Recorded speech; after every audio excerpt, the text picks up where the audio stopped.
Assalamualaikum warahmatullahi wabarakatuh. Selamat malam Bapak Ibu sekalian. Dan perkenalkan dengan saya Dr. Rusdi Nur. Saya adalah seorang praktisi dan manajemen konsultan manajemen rumah sakit. Tentang bagaimana kita mengenal lebih jauh tentang komplain karena semua berawal dari komplain pasien. Nah, kali ini saya ingin menekankan bahwa mengelola komplain itu sebenarnya adalah tanggung jawab setiap orang. Kenapa komplain itu menjadi suatu hal yang perlu kita prioritaskan? Karena kalau kita kembali mencoba untuk bersikap humble dan mengingat kembali apa sih yang membuat pelayanan medis itu bisa dikatakan berhasil? Nah, jawabannya adalah karena ada kombinasi ya berbagai elemen kontribusi, termasuk diantaranya adanya kemajuan teknologi, adanya kompetensi profesional medis yang terus berkelanjutan, serta jangan lupa bahwa ada yang namanya karakteristik pasien itu sendiri. Di samping itu juga ada karena hubungan yang baik antara dokter dengan pasien. Termasuk hubungan di sini adalah hubungan sesama tenaga medis atau tenaga kesehatannya, juga hubungan antara tim medis dengan pasien. Nah, oleh karena itu, dalam mutu kualitas tinggi yang disarankan oleh Badan Kesehatan Dunia, penting sekali untuk diingatkan bahwa salah satu yang membuat layanan dikatakan berkualitas tinggi jika layanannya berfokus pada keselamatan pasien yang kita kenal dengan istilah patient-centered care. Jadi ada hubungan yang baik antar sesama tim medis. Nah, dan juga ada hubungan yang baik antar tim medis dengan pasiennya. Ini akan memberikan kontribusi yang baik untuk memberikan layanan kesehatan yang optimal. Nah, kaitannya dengan pelayanan yang berfokus pada pasien, jikalau ada pasien atau keluarganya yang kemudian merasa dirugikan dari pelayanan medis tersebut, apakah menjadi pertanyaan, apakah mereka memiliki hak untuk meminta pertanggungjawaban? Nah, ya, nah, jawabannya adalah ya, jelas hak mereka atas pertanggungjawaban layanan medis ini sudah diatur dan ditegaskan oleh undang-undang. Dan semakin ke sini banyak pasien-pasien yang semakin mengerti akan haknya apabila mereka merasa dirugikan atas layanan kesehatan medis yang sudah didapatkan, mereka memiliki hak untuk meminta pertanggungjawaban. Nah, lalu yang jadi pertanyaan, bagaimana sekarang sikap kita dalam menerima permintaan tanggung jawab atas pelayanan medis yang sudah kita berikan? Nah, dalam konteks inilah, makanya online class MHRS represif ini menjadi bagian penting bahwa bagaimana sikap kita secara dini bisa menerima permintaan tanggung jawab ini, penerimaan yang semakin baik akan semakin menurunkan resiko adanya hal-hal yang mungkin tidak bersesuaian dalam kaitannya dengan uh, layanan yang kemudian diminta pertanggungjawaban hingga di proses litigasi atau pengadilan. Nah, sekali lagi saya diingatkan bahwa sebenarnya the most unhappy customer is your greatest source of learning. Jadi sebenarnya customer yang paling tidak happy dengan layanan kesehatan kita ini sebenarnya menjadi sumber pembelajaran yang paling berharga. Banyak sekali perubahan-perubahan dalam sistem peningkatan layanan kesehatan itu berawal dari ketidakpuasan pasien. Atas apa? Atas pengalaman mereka terhadap institusi medis seperti vaskes, rumah sakit, klinik, puskesmas, dan juga dari pengalaman mereka terhadap profesional layanan medis. Dalam hal ini seperti dokter, dokter spesialis. Nah, kalau kita bisa menerima dengan baik ketidakpuasan mereka, ini sebenarnya bisa menjadi sumber dan titik tolak dari proses pembelajaran untuk peningkatan sistem layanan kesehatan yang lebih baik. Nah, karena nantinya mereka akan melaporkan ke aparat penegak hukum, yang mana aparat penegak hukum ini tentu saja kaitannya dengan pihak kepolisian, kejaksaan, dan juga kehakiman. Atau juga nantinya seperti ini juga. Peristiwa tersebut terjadi saat pelapor mengantar istrinya berobat ke rumah sakit karena mengalami kontraksi kandungan.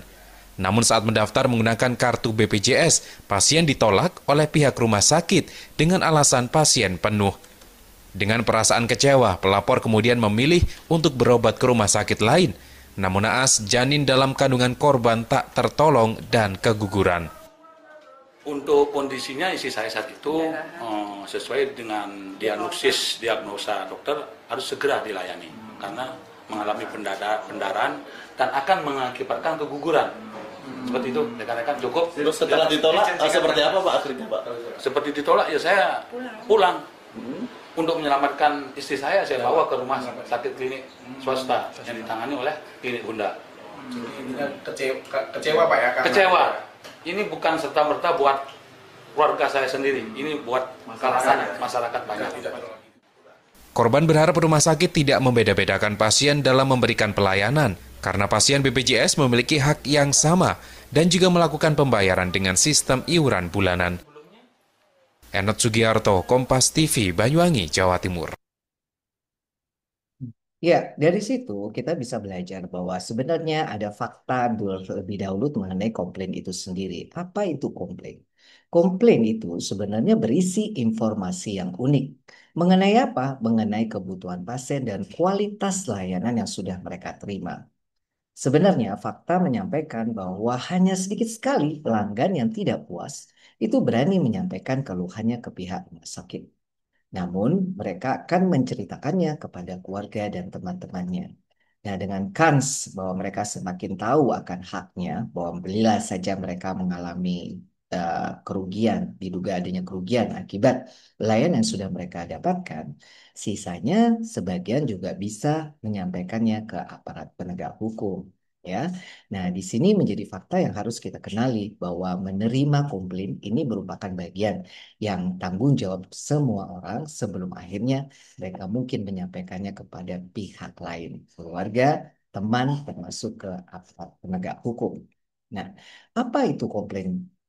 Yang dimaksud dengan komplain? Komplain adalah sebuah ekspresi ketidakpuasan terhadap pelayanan diterima dan membutuhkan upaya perbaikan secepatnya. Inilah yang menjadi alasan kenapa mereka menyampaikannya ke ya orang lain atau juga ke aparat penegak hukum. Nah, komplain ini bisa dilakukan secara langsung, yang tadi jumlahnya hanya 4%, mungkin juga secara langsung lewat telepon, menjadi bagian daripada yang 4%, mungkin juga lewat surat. Surat ini bisa surat resmi dalam artian surat berupa surat somasi, atau juga mereka menyampaikannya secara ya mungkin agak tidak terang-terangan lewat survei, tapi dalam beberapa kasus ini bisa saja menyampaikannya melalui media. Nah, hari gini yang disampaikan melalui media pun bisa sampai juga ke aparat penegak hukum. Saya mendengar cerita-cerita pasien yang menyampaikan komplainnya di media, tidak ke aparat penegak hukum, tapi karena viral, sampailah beritanya di aparat penegak hukum, sehingga rumah sakit pun akhirnya dilakukan penyelidikan oleh pihak aparat hukum berdasarkan berita yang mereka dapat di media sosial. Nah, apa bedanya komplain dengan feedback? Kenapa kita harus bisa paham tentang perbedaan ini? Karena beberapa dari kita seringkali belum memahami bedanya. Yang dimaksud dengan feedback atau kita kenal dengan istilahnya saran itu berbeda sekali dengan komplain. Kalau saran ini sifatnya generik atau umum, tapi kalau komplain sifatnya sangat spesifik. Saran itu meskipun ada ketidakpuasan mereka masih bisa terima. Sementara komplain ketidakpuasan itu tidak bisa mereka terima. Kalau saran mereka akan menyampaikannya itu not time bound. Misalnya kejadiannya seminggu yang lalu, sarannya baru disampaikan hari ini. Tapi sementara kalau komplain biasanya mereka tidak tunggu waktu lama untuk menyampaikannya, baik itu ke rumah sakit atau pihak-pihak yang lain yang mereka merasa bahwa pihak tersebut bisa melakukan sesuatu untuk dalam tanda kutip seperti tadi kasus yang saya tampilkan di video tadi bahwa agar tidak terjadi pada orang lain. Sementara kalau saran itu juga to be taken into consideration. Artinya apa? Saran itu diberikan dengan harapan ya kalau diterima alhamdulillah, kalau ada perubahan ya alhamdulillah. Tapi kalaupun tidak ya tidak masalah karena ini berupa saran. Sementara kalau komplain itu to be acted on immediately. Harapannya minta perbaikan secepatnya. Berbeda juga dengan saran, kalau saran itu disampaikannya secara baik-baik. Biasanya lewat ya semacam kayak ngobrol-ngobrol, conversation. Meskipun itu bahasa tulisan, bahasa yang sifatnya berbicara atau ngobrol, bahasa sehari-hari. Sementara kalau confrontation, baik disampaikan secara langsung, lewat telepon, atau lewat tulisan, itu biasanya bernada menyerang. Inilah perbedaan apakah ini feedback dan komplain. Melihat bedanya ini, maka semakin dini kita tahu bahwa komplain itu sesuatu yang perlu dilakukan perbaikan secepatnya, maka harapannya dengan satu konsep pelayanan, satu konsep pembelaan ini, masing-masing pihak bisa semakin melakukan secara aktif untuk bersikap proaktif ya terhadap komplain yang masuk. Komplain ini dibagi dua. Ada yang jenisnya formal, ada yang jenisnya non formal. Komplain yang formal itu disampaikan kepada petugas rumah sakit dengan mengisi form resmi atau secara lisan maupun tertulis dengan menyebut identitas, nomor handphone, dan tanda tangan. Termasuk juga komplain yang dalam kaitannya misalkan berupa surat. Surat ditujukan kepada rumah sakit, baik itu juga menyertakan misalnya melalui kuasa hukumnya. Let's say surat somasi. This is called the formal complaint, komplain yang formal. Ada juga komplain yang non formal. Biasanya komplain yang non formal ini diambil sebelum komplain yang formal. Nah, komplain yang non formal ini biasanya mereka mengekspresikan ketidakpuasannya secara verbal mengenai pelayanan yang diterima. Nah, kalau ternyata tidak puas dengan apa yang sudah kita lakukan berkaitan ketidakpuasannya tersebut, misalnya upaya perbaikan kita tidak memberikan kepuasan kepada mereka, biasanya kemudian komplain yang non formal ini diformalkan. Nah, ini bedanya ya. Jadi sekali lagi penting sekali untuk mendeteksi dini masalah komplain ini baik yang non formal apalagi yang formal. Nah, seperti ini contoh. Pria dalam video kesal lantaran hasil cek darah istrinya terlalu lama keluar. Ia merasa tidak mendapat pelayanan yang maksimal lantaran merupakan pasien BPJS. Pria itu awalnya membawa istrinya berobat ke rumah sakit Adam Malik sebulan lalu. Sang istri diminta cek darah dan dijanjikan hasilnya keluar bulan depan. Namun saat ia datang, hasilnya belum juga keluar.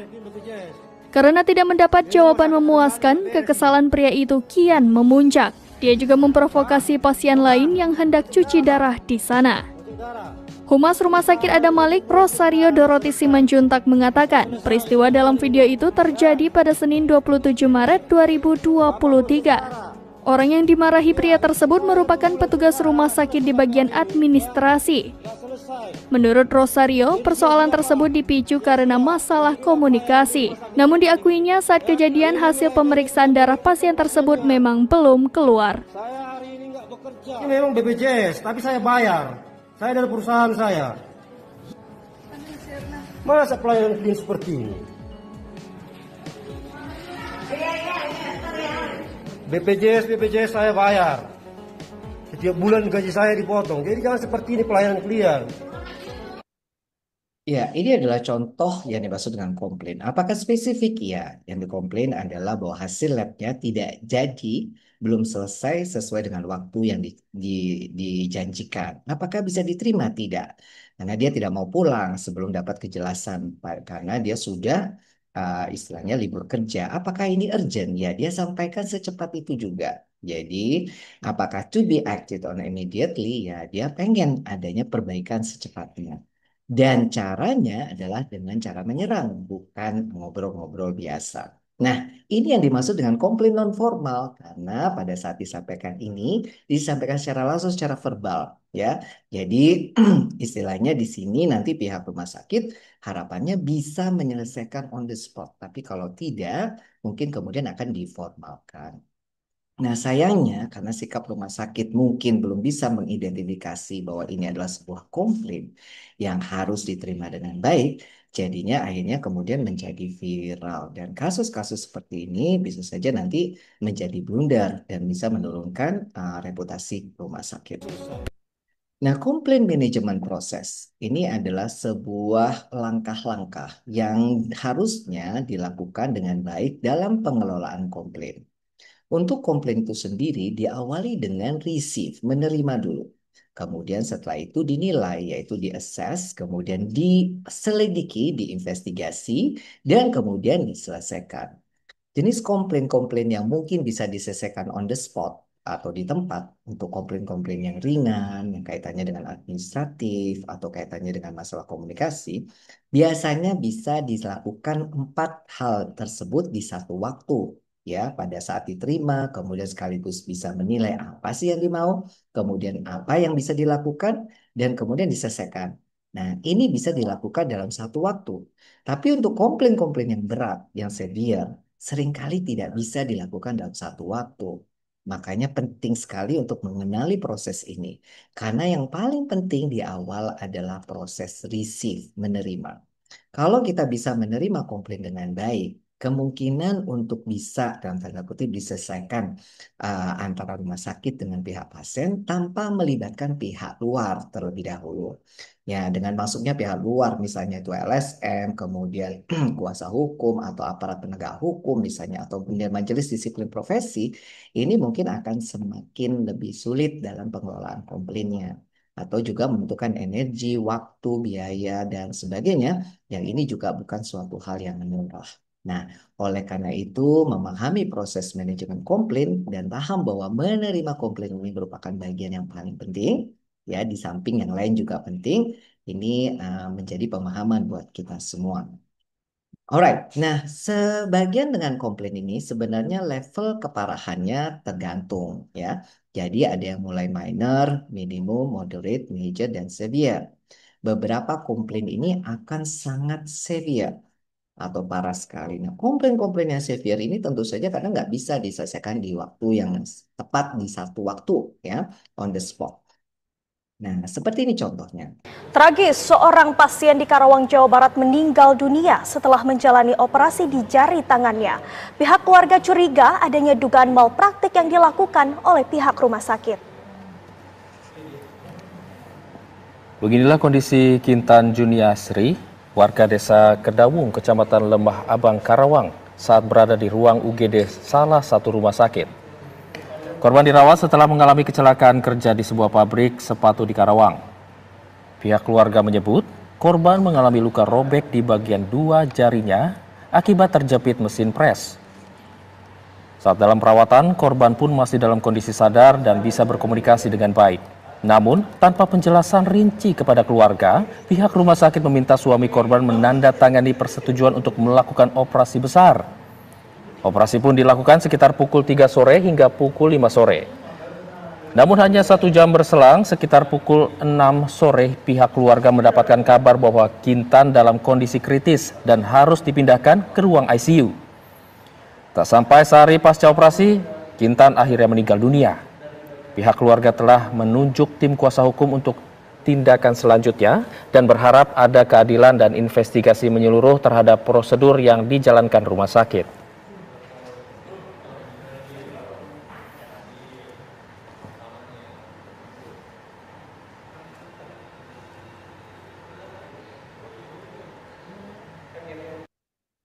Ya, ini salah satu komplain berat ya. Pasiennya masih bisa ngomong, kesadarannya penuh, kemudian bisa ya melakukan aktiviti lain daily livingnya dengan baik dengan 2 jari yang terluka ya. Namun ternyata pasiennya menjadi justru meninggal dunia. Untuk komplain-komplain yang berat, ini sekali lagi berpotensi berhadapan dengan proses pengadilan atau litigasi. Makanya komplain yang berat, yang sulit untuk mencari jalan tengahnya atau mungkin penyelesaiannya sulit, ini sangat-sangat besar kemungkinan untuk terjadinya sengketa medik. Dalam kaitannya dengan sengketa medik ini, bisa juga pasien itu bisa saja melaporkannya ke aparat penegak hukum, ya, bisa juga mungkin melalui kuasa hukumnya, atau juga bisa ke majelis disiplin profesi. Nah, ketiga hal ini bisa saja menjadi akses daripada pasien keluarga untuk meminta pertanggungjawaban terhadap layanan medis yang sudah didapatkan. Jikalau ada dugaan kelalaian yang mengakibatkan HAM untuk pasiennya. Oleh karena itu, di online MHRS represif kali ini, ya harapannya kita sama-sama paham jika sudah waktunya nanti ya, apa yang terjadi kalau sudah masuk ke wilayahnya sengketa medik yang kaitannya dengan komplain berat ini, rumah sakit bisa mempersiapkan segala sesuatunya agar bisa mencari jalan yang terbaik, jalan keluar yang terbaik, dan yang paling efektif efisien untuk pihak rumah sakit. Nah, komplain yang berat ini sekali lagi tentu saja akan memberikan konsekuensi, terutama buat DPJP atau tenaga medis, tenaga kesehatannya. Yang pertama, komplain yang berat dari sisi pasien, ya, apalagi masalah dugaan kelalaian berat menyebabkan HAM pada pasiennya, itu bisa menyebabkan konsekuensi personal, ya, menjadi stres, sulit tidur, kemudian juga menjadi ya mungkin marah-marah, uring-uringan, sulit konsentrasi, kemudian juga mungkin jadi susah makan, bahkan mungkin ada beberapa yang tidak bisa mengalami depresi dan kecemasan. Namun juga selain personal konsekuensi, juga bisa memberikan konsekuensi profesional. Artinya dalam hal dia menjalankan pekerjaannya sebagai seorang profesional, itu mungkin nanti akan mengalami kayak semacam keraguan, ketakut-takutan ya, untuk apakah saya ini sudah jadi dokter yang baik, takut mengulang kesalahan yang sama, atau juga takut untuk semacam mendapat cemoohan atau pikiran negatif dari omongan negatif dari rekan-rekan sesama kerja. Yang ini juga memberikan konsekuensi terhadap profesinya. Nah, yang bersangkutan yang diduga melakukan tindakan yang mengakibatkan kelalaian sehingga menyebabkan HAM pada pasiennya. Nah, sekali lagi berdasarkan komplain ini semakin banyak ya, dan semakin banyak disuarakan dan disampaikan oleh pasien dan keluarganya, baik itu ke pihak rumah sakit langsung ataupun ke pihak-pihak lain yang mungkin bisa bisa turut bekerja sama dengan pihak yang merasa dirugikan. Itu sebenarnya kita berdiri pihak rumah sakit itu ada dalam satu posisi di mana rumah sakit juga harus memberikan haknya pasien meminta pertanggungjawaban. Tapi di satu sisi, rumah sakit juga tidak boleh lupa mengenai hak dokter untuk mendapatkan perlindungan hukum, terutama bila kaitannya dengan proses litigasi itu sudah dalam proses litigasi. Nah, di sini letak kita bahwa penting sekali rumah sakit memiliki sistem manajemen komplain yang baik. Dengan sistem manajemen komplain yang baik, sebenarnya rumah sakit bisa secara optimal memberikan hak pasiennya, tapi juga sekaligus memberikan hak perlindungan terhadap dokter dan tenaga kesehatannya. Ya, nah, jadi di kaitannya dengan ini tentu saja ada yang penyelesaian kalau komplain yang mungkin ringan bisa diselesaikan di on the spot dengan sistem manajemen komplain yang baik. Namun kalau agak moderate dan berat, mungkin ya di satu sisi bisa dengan sistem manajemen komplain yang baik, bisa dilakukan negosiasi dan mediasi. Jadi nanti akan ada akta kesepakatan yang bisa menjadi istilahnya kesepakatan bersama untuk menerima dalam tanda kutip berdamai ya dengan adanya permasalahan permintaan tanggung jawab. Namun juga bila kemudian berlanjut ke proses litigasi, harapannya rumah sakit juga mampu menyelesaikan litigasi secara lebih efisien dan efektif. Nah, di letak kita kali ini adalah dimulai dari sini ke sini untuk khususnya komplain-komplain yang berat sampai parah ya. Nah, kemudian saya mengingatkan kembali, terutama di pihak manajemen rumah sakit atau juga Bapak Ibu yang kerja di rumah sakit untuk tahu haknya. Dan juga rumah sakit tahu kewajibannya sesuai dengan Undang-Undang di Omnibus Law dan juga turunannya di PP nomor 24 tahun 2000, nomor 28 tahun 2024. Bahwa rumah sakit wajib memberikan konsultasi hukum, memfasilitasi proses mediasi dan proses pengadilan, memberikan advokasi hukum, memberikan pendampingan dan penyelesaian sengketa medik, mengalokasikan anggaran untuk pendanaan proses hukum dan ganti rugi, serta memberikan upaya pelindungan dan bantuan hukum lainnya. Sekali lagi, sebagai penutup bahwa pelindungan hukum dimulai sedini mungkin, ya, terutama melalui penanganan komplain yang lebih baik. Nah, sebagai terakhir, ada keuntungan dari sistem manajemen komplain yang baik di rumah sakit. Yang pertama tentu saja meningkatkan keamanan kualitas layanan. Yang kedua bisa meningkatkan trust, percaya, dan juga kepercayaan diri pelanggan dan juga pemberi layanan. Dan yang ketiga, bisa juga menggalakkan budaya pelaporan dan akuntabilitas. Dan yang keempat, bisa menghemat waktu dan energi manajemen rumah sakit, meningkatkan kepuasan kerja bagi dokter dan staf lainnya, serta yang terakhir, meningkatkan reputasi pelayanan dan mencegah publikasi negatif dan tuntutan hukum.